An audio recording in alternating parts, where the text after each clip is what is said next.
Así que damos gracias a Dios por este tiempo. Sé que tuvieron un buen tiempo, ¿sí? Gracias por estar ahí firmes, fieles a Dios y seguir avanzando. Yo en esta mañana quiero compartir con ustedes algo que quiero que veamos. Vamos a Jeremías, por favor. Isaías, capítulo 43. Es un pasaje que hemos venido hablando, le estamos sacando el jugo a este pasaje de la Escritura. Eh, pero lo que quiero hablarles hoy, en este día, es que usted y yo, ¿sí? Tenemos una misión que cumplir, ¿sí? Entonces, nuestra misión es ser testigos. Hemos venido hablando de esto. Pero en este proceso que tenemos que llevar a cabo, tenemos que tomar conciencia de esto y le voy a explicar por qué. Vamos a orar, Padre, en esta mañana. Te queremos pedir que tu Espíritu Santo ministre nuestro corazón y que a través de tu palabra nos hables y que tu palabra no regrese a ti vacía, sino que sea prosperada en aquello que tú la has enviado.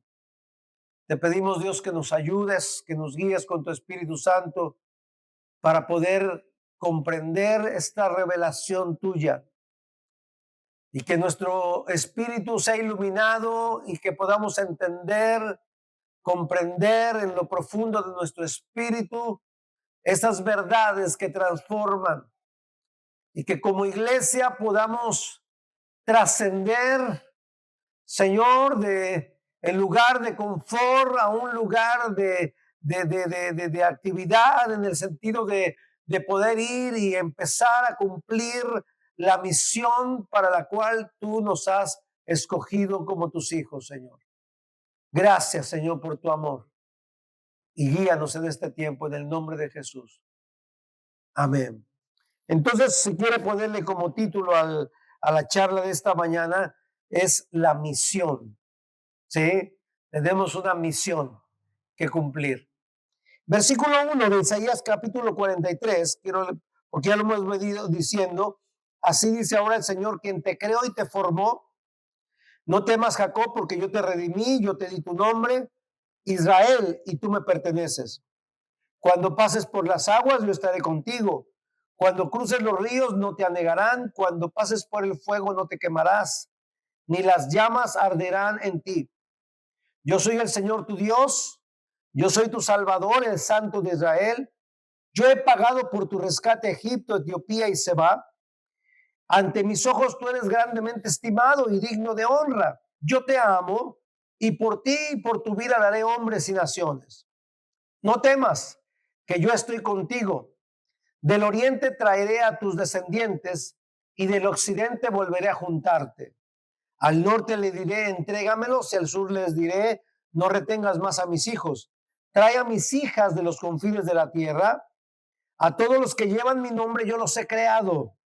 Yo los formé y los hice para gloria mía. Saquen al pueblo ciego que tiene ojos y a los sordos que tienen oídos. Júntense a la vez todas las naciones, reúnanse todos los pueblos. ¿Quién de ellos puede hacernos saber esto? ¿Quién puede darnos a saber los primeros sucesos? Que presenten sus testigos y que reclamen justicia, que oigan y digan que es verdad. Ustedes son mis testigos. Son el siervo que yo escogí para que ustedes me conozcan y crean y entiendan que yo soy el Señor. No ha habido ningún Dios antes de mí, ni lo habrá después. Palabra del Señor.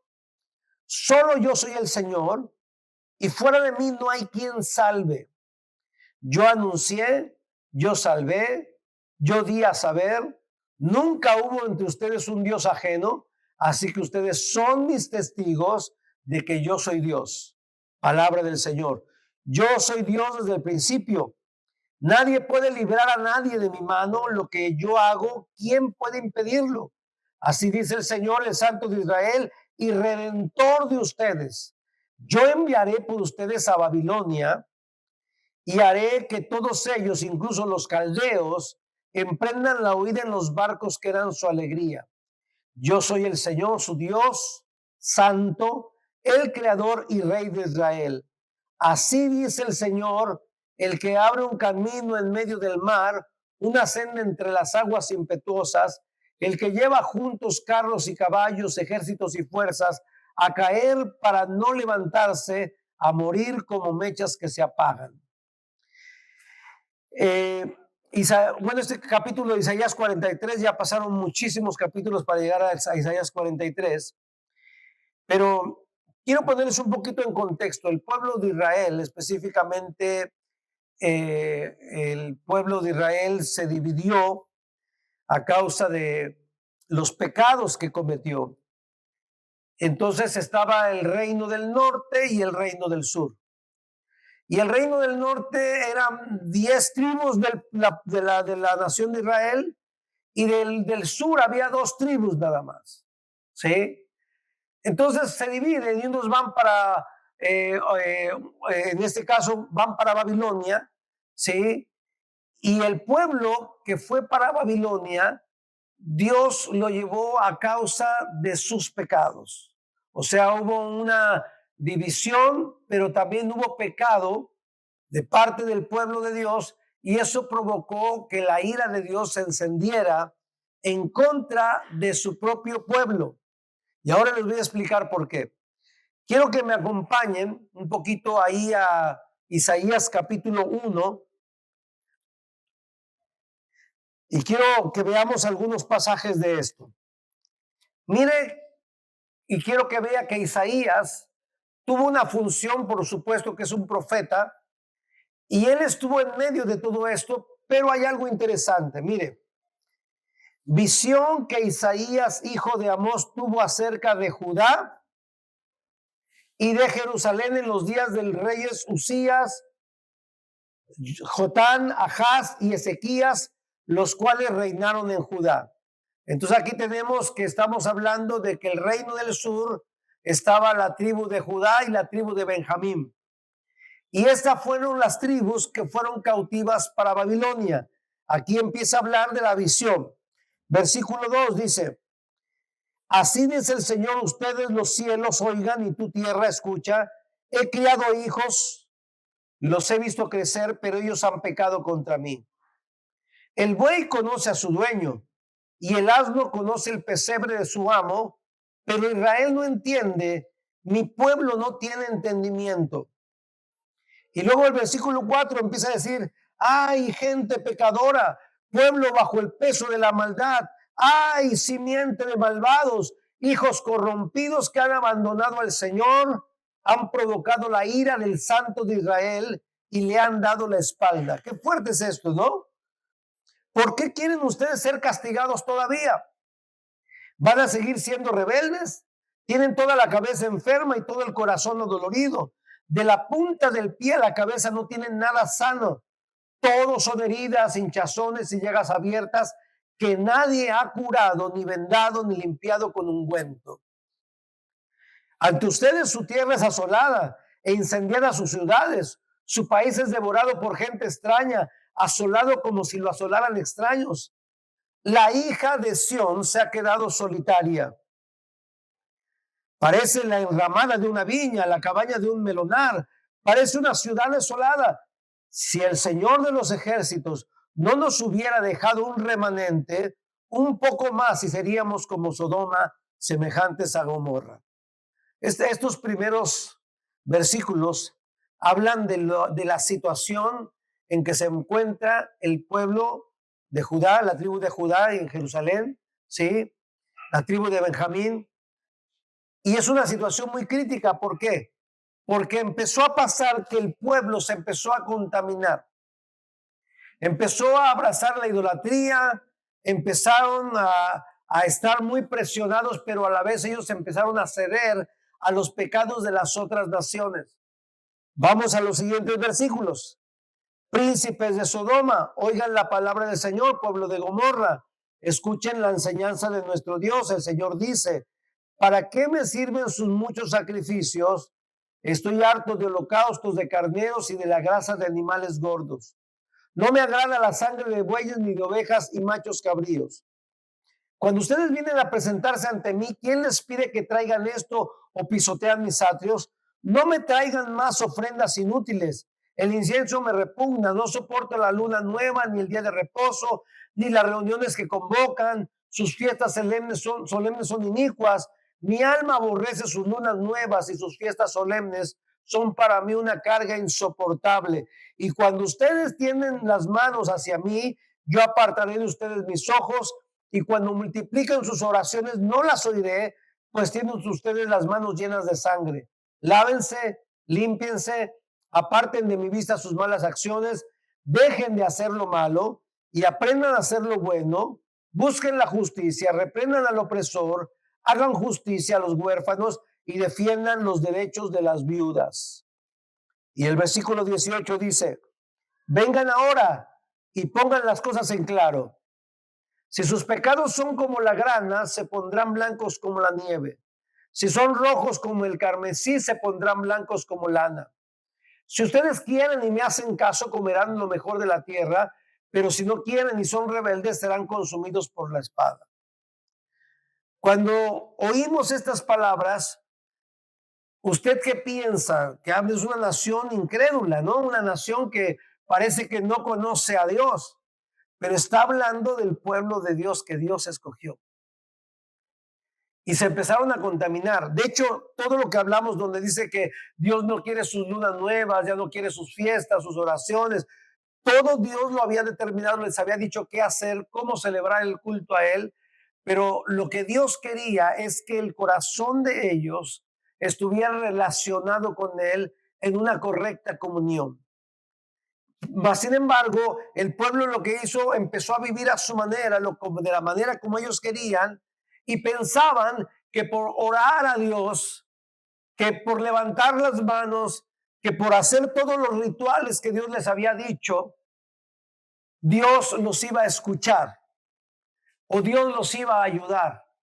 Y la verdad es que no. La verdad es que Dios les dice, aunque ustedes oren, aunque ustedes canten, aplaudan, vengan a las reuniones, me sirvan, si su corazón está lejos de mí, yo no voy, yo es más, les voy a dar la espalda. Eso es lo que hizo Dios con el pueblo de Judá, ¿sí? Y aquí Isaías le toca esta parte de ir y profetizar todo esto. Entonces, toda la parte de Isaías habla de toda esta situación que se fueron pasando. Sin embargo, hay algo muy interesante, que en este pasaje quiero que veamos que estas son las causas por las cuales Dios lleva cautivo a Judá hasta Babilonia. Y estuvo aproximadamente cautivo durante 70 años. Ahora, hay algo importante. Capítulo 6 de Isaías, acompáñenme al capítulo 6.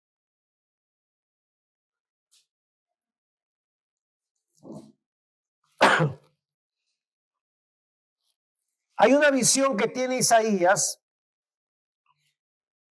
y miren lo que pasa.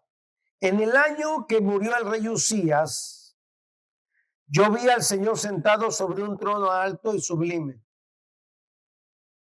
Ahora déjeme ver algo aquí en Isaías 1.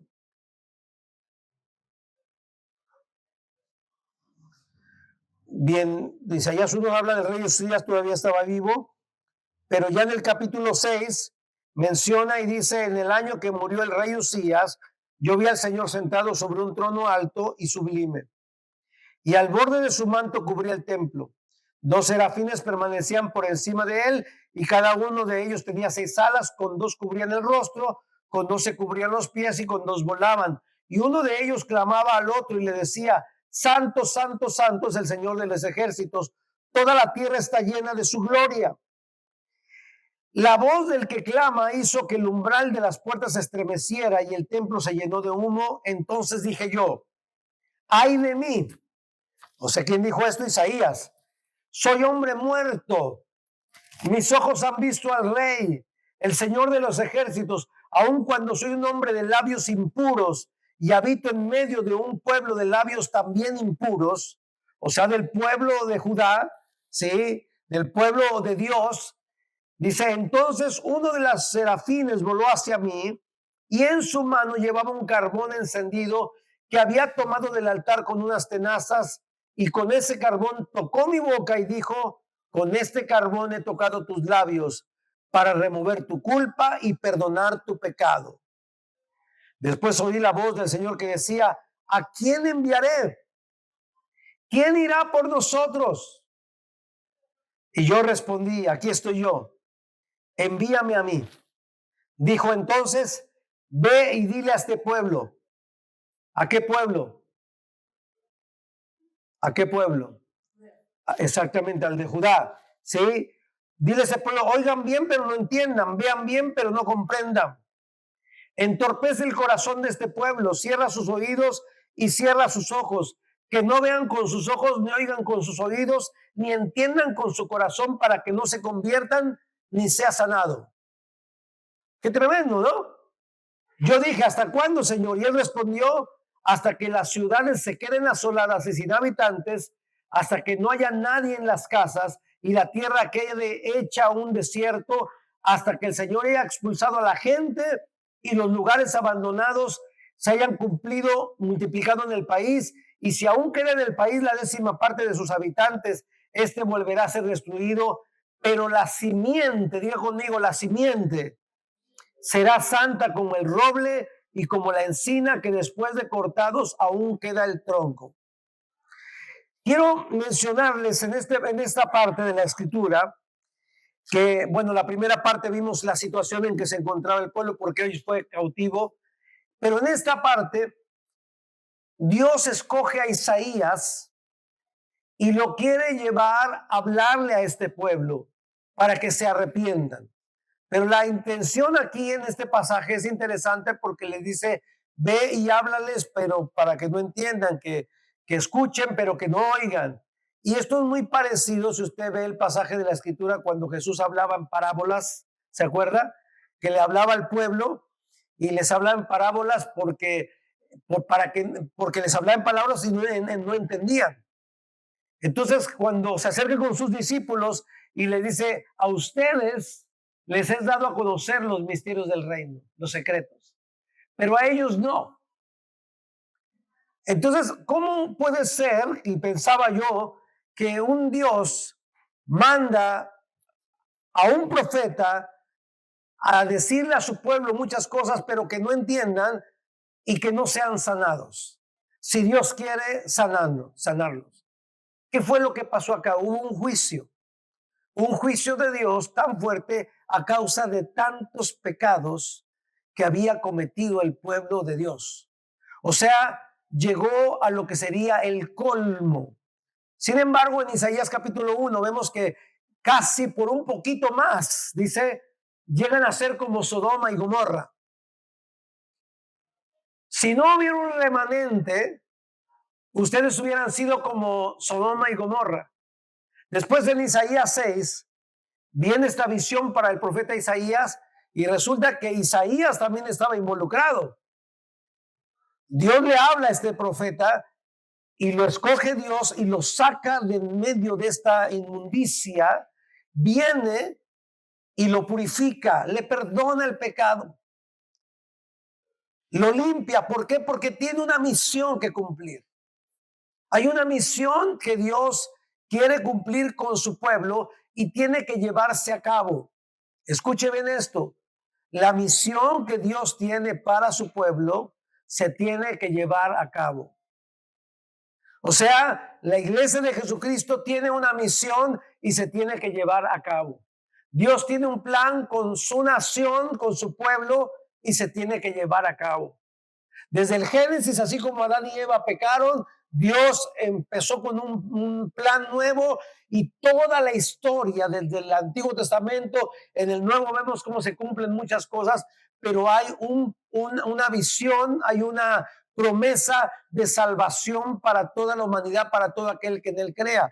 Entonces, lo que sucede aquí en Isaías 6, lo que le manda a Isaías después de purificarlo, limpiarlo y que fue perdonado su pecado, resulta que Isaías entendió él: wow, yo también soy impuro, yo también soy pecador. El Señor, perdóname, ¿y qué voy a hacer? Y viene y le quita su culpa, le quita su pecado, ¿sí? Pero después Dios dice, ¿a quién enviaré para ir a anunciar lo que tengo que anunciar? Yo no sé si Isaías estaba solo y ya no le quedó otra, sí, pero sin embargo, él dijo que, heme aquí, envíame a mí. Esa es una misión, tuvo que cumplir. Y bueno, y fue a hablarle al pueblo, como cuando Moisés también y Aarón fueron a hablarle a Faraón, ¿se acuerda? Que también le hablaron a Faraón y de repente dice Dios que Dios le dijo a Moisés, tú háblale, pero yo voy a endurecer el corazón de Faraón para que no los deje ir, porque después Dios tenía un juicio también con todo Egipto, ¿sí? Pero también en medio de un juicio siempre había un remanente. Siempre había un grupito de personas que habían decidido hacer la voluntad de Dios. Y con ese grupito Dios iba a hacer algo maravilloso. Ahora, Isaías estaba en medio de un pueblo de labios inmundos, ¿no?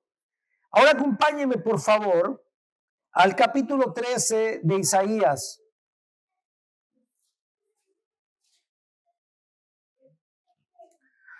Recuerda que el pueblo fue llevado cautivo a Babilonia, ¿por qué? ¿Por qué? Por su pecado, exactamente. Ahora viene aquí el capítulo 13, versículo 1 dice, profecía sobre Babilonia que fue revelada a Isaías, hijo de quién? De Amós. Miren lo que dice. Levanten la bandera sobre un alto monte. Levanten la voz contra ellos. Levanten la mano para que entren por las puertas de los príncipes.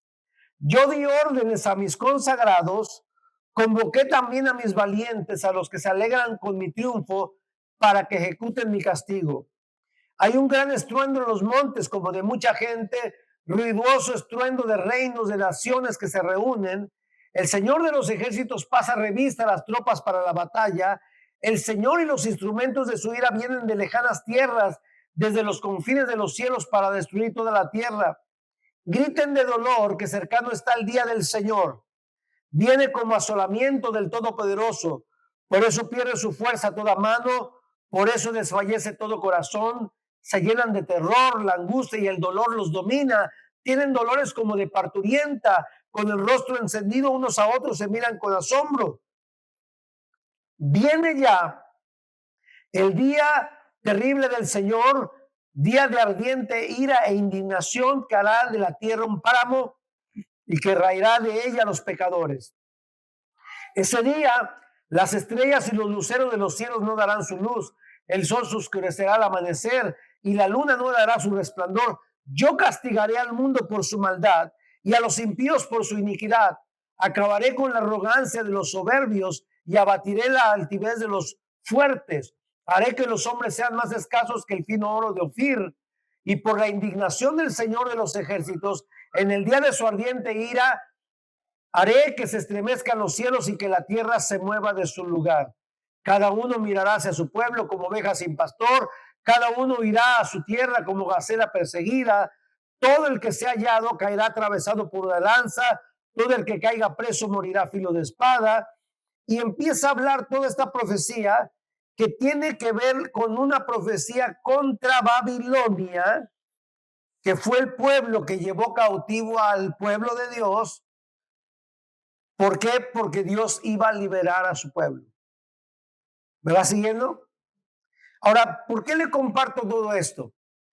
Se lo comparto porque quiero que vea el contexto en la situación en que está el pueblo de Israel y quiero que vea cómo Dios es soberano, cómo Dios hace lo que Él quiere para cumplir su propósito. Todas las veces que el pueblo de Israel, el pueblo de Dios, había pecado, eran cautivos, perdían las guerras, no les iba bien, estaban asolados, ¿sí? Estaban oprimidos. Y cuando el pueblo de Dios clamaba en medio de la angustia, en medio por el castigo de Dios, por el quebrantamiento de Dios, Dios volvía a escuchar su clamor, ¿sí? Y venía por su misericordia a salvar a su pueblo. Ahora, todas estas palabras que estamos viendo aquí en estos pasajes realmente tienen que ver con un plan de Dios. El plan de Dios es cuando regresamos nosotros ahí a Isaías 43. Ahora observe usted cómo en el versículo 1 volvemos a leerlo y ahora que lo leamos vamos a entender de otra manera. Mire, así dice ahora el Señor quien te creó y te formó: no temas, Jacob, porque yo te redimí. Yo te di nombre, Israel, y tú me perteneces. Cuando pases por las aguas, ¿qué dice? Cuando cruces los ríos, no te anegarán. Cuando pases por el fuego, no te quemarán y las llamas arderán en ti. Yo soy tu Dios, yo soy tu Salvador, el Santo de Israel. Y luego, ¿qué dice? Ya he pagado por tu rescate a Egipto, Etiopía y Seba. Y ante mis ojos tú eres grandemente estimado y digno de honra. Miren lo que está diciendo Dios acerca de su pueblo. Ese pueblo que le decía miserables, ¿no? Le decía pecadores. El buey conoce a su dueño, pero ustedes no me conocen. Ahora les está diciendo: yo te escogí. Tú eres mi hijo. Te di un nuevo nombre. ¿Sabe por qué es esto? Porque el amor de Dios es muy grande. Y Dios prometió que su pueblo, ¿sí?, se convertiría en el testigo principal para que el mundo conozca quién es el Dios verdadero. Y Dios le dio al pueblo de Dios, a su pueblo, la bendición de ser los testigos de Dios en todo el mundo. Por eso Dios escogió a Israel como su pueblo para que anunciara y diera a conocer al Dios verdadero. Nosotros somos el Israel espiritual. Y también Dios nos dio a nosotros la bendición de ir y predicar el evangelio a toda criatura. Dice la escritura: porque de tal manera amó Dios al mundo que ha dado a su único hijo para que todo aquel que en él crea, ¿qué? Mas tenga vida eterna. Entonces, en toda la historia del pueblo de Dios, desde la creación, con la caída de Adán y Eva, hay un plan de redención, hay un plan de salvación, y Dios está utilizando a su pueblo para que el pueblo anuncie a todas las naciones, a toda la humanidad, de que Dios es el único Dios verdadero. Y esta misión se la dio a su pueblo y continúa dándola. Entonces caían los reyes, de repente el pueblo pecaba, Dios mandaba un juicio y venían otras naciones, pero después Dios sabía que él había prometido restaurar a su pueblo, sacarlo, y venía y castigaba a la nación que había atrapado y llevado a su pueblo. ¿Sí me va siguiendo? Entonces, esto es muy importante. Es muy importante porque quiero que vea cómo Dios va a cumplir su promesa con aquellos que son sus hijos. Por eso dice la escritura acá: del oriente traeré a tus descendientes y del occidente volveré a juntarte. Al norte le diré: entrégamelos. Y al sur le diré: no retengas más a mis hijos. Trae a mis hijas de los confines de la tierra. A todos los que llevan mi nombre, yo los he creado. Yo los formé y los hice para gloria mía. ¿No le da gusto esto? Saber que usted conoce a Jesús, que usted una vez recibió a Jesús en su corazón. Yo quiero decirle algo en esta mañana. Usted y yo fuimos marcados por Dios.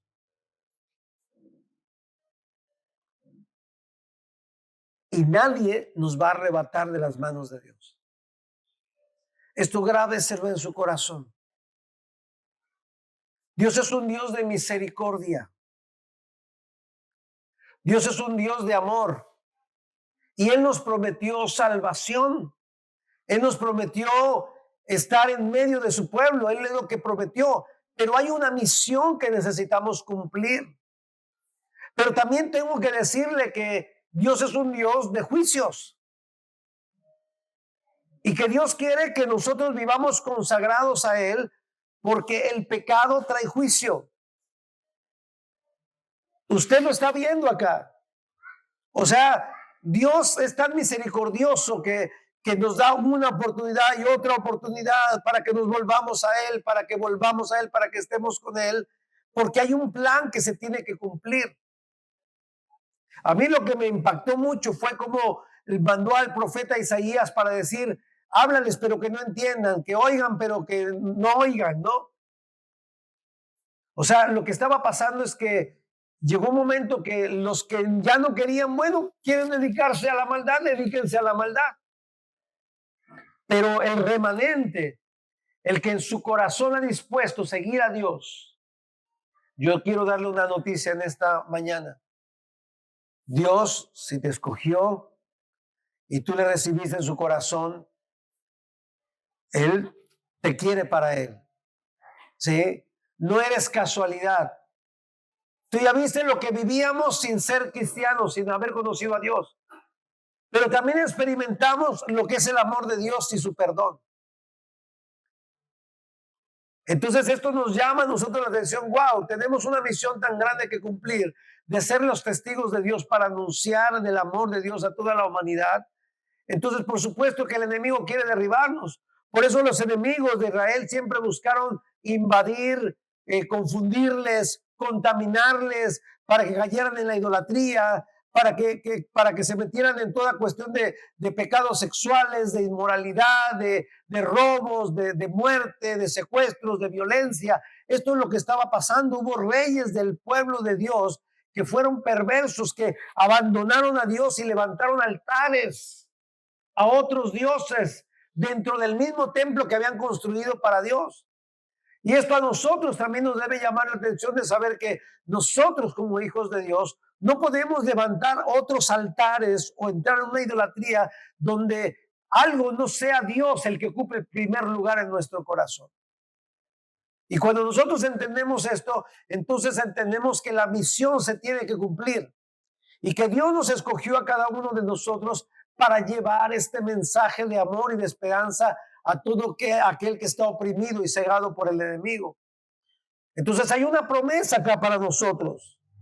Por eso dice, a todos los que llevan mi nombre yo los he creado, yo los formé y los hice para gloria mía. Saquen al pueblo ciego que tiene ojos y a los sordos que tienen oídos. Júntense a la vez todas las naciones, ¿no? Y empezó ahí una guerra, pero el versículo 10 dice, ustedes son mis testigos, son el siervo que yo escogí para que ustedes me conozcan, crean y entiendan. Versículo 14. Así dice el Señor, el Santo de Israel, ¿y qué? Y Redentor de ustedes. Aquí Dios se planta y dice, yo soy su Dios. Yo soy el Santo de Israel y su Redentor. Yo enviaré por ustedes a Babilonia. Les estaba diciendo, los voy a liberar de todas sus opresiones, de todas las opresiones y sus opresores. Esta es una promesa para hoy día también. ¿Por qué? Porque es una realidad que vive hoy día el pueblo de Dios. ¿Sabe? Nosotros como iglesia, pensando en toda la iglesia, en todas las naciones y hablando con varios pastores allá de misioneros, compartíamos experiencias y veíamos hoy día cómo el enemigo está tratando de contaminar la iglesia para que la gente se enfríe, para que la gente no tenga amor por Dios, y si no tiene amor por Dios, menos va a tener pasión por las almas que se están perdiendo. O sea, hay una sociedad hoy día que está centrada en sí misma, que busca a Dios solamente para que le dé, pero no quiere relacionarse con Él, porque sabe que relacionarse con Dios implica un compromiso, implica una responsabilidad, implica consagración, implica pagar un precio alto. Y la sociedad de hoy día es una sociedad muy cómoda. Y la iglesia de hoy día no quiere nadie sufrir, nadie quiere padecer por causa de Cristo. Todos quieren cómodo, quieren una iglesia que les acomode a sus gustos, a sus deseos, pero la verdad es que hay una misión que tenemos que cumplir como iglesia y es predicar el evangelio, y esto tiene un precio alto. Jesús lo pagó en la cruz por usted y por mí. Nuestra misión es ir y seguir predicando el evangelio. Entonces, tenemos un desafío grande, mis amados. Digo, wow, somos una iglesia en Abasto. Se está plantando. Estamos madurando. Empezamos un discipulado. Hay mucho que hacer. Hay mucho que avanzar. Hay muchas almas que necesitan de Jesús. Dios te dio la salvación. Me dio la salvación.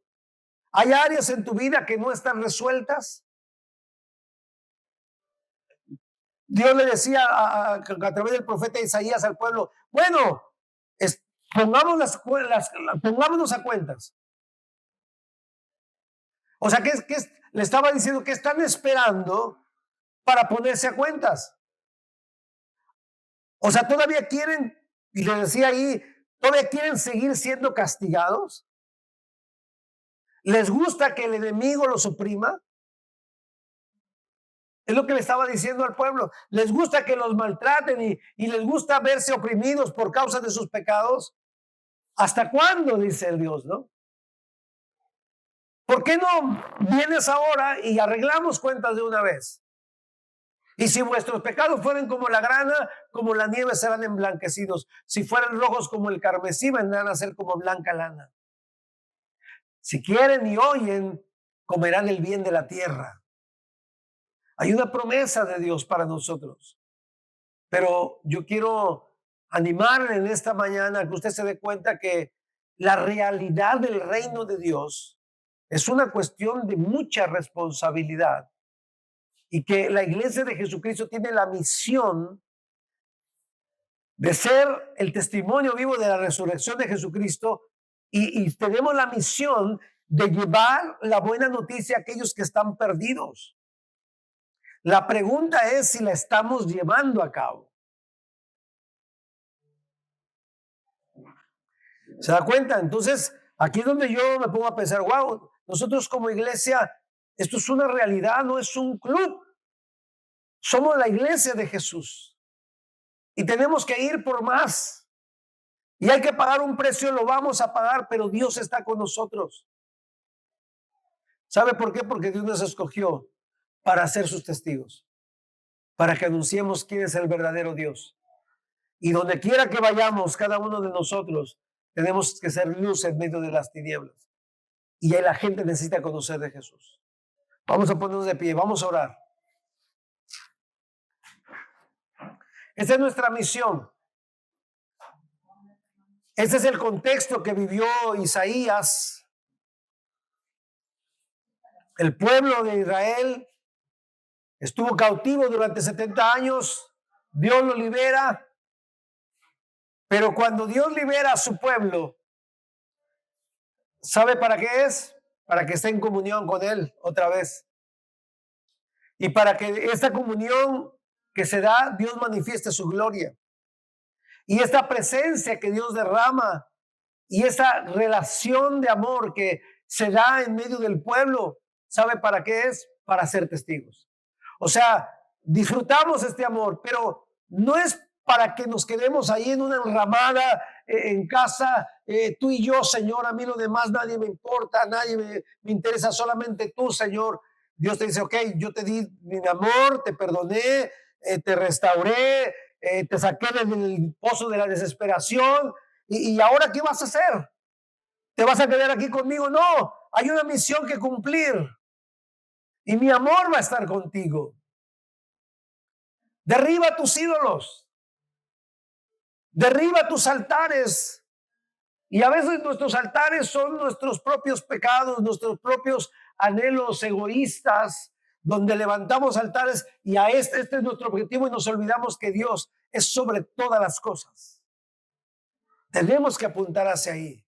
Y les aseguro que vamos a ver la gloria de Dios manifestada acá en Abasto, en toda la ciudad, en las ciudades aledañas. Hay mucho por hacer, pero es tiempo de que empecemos a ver que tenemos una misión, que venimos a la iglesia para conocer más de Dios, pero también para cumplir el plan de Dios de redención por el cual Dios creó a la humanidad. Adán y a Eva que fracasaron, bueno, pero tuvimos al segundo Adán que fue Jesús, que venció y el cual nos dio vida y ahora somos libres de la maldición de la muerte y somos salvos para llevar esta salvación al que no lo tiene. Padre, gracias por esta mañana, por esta palabra. Te pedimos, Dios, que tu Espíritu Santo nos ministre a cada uno de nosotros y podamos ir más allá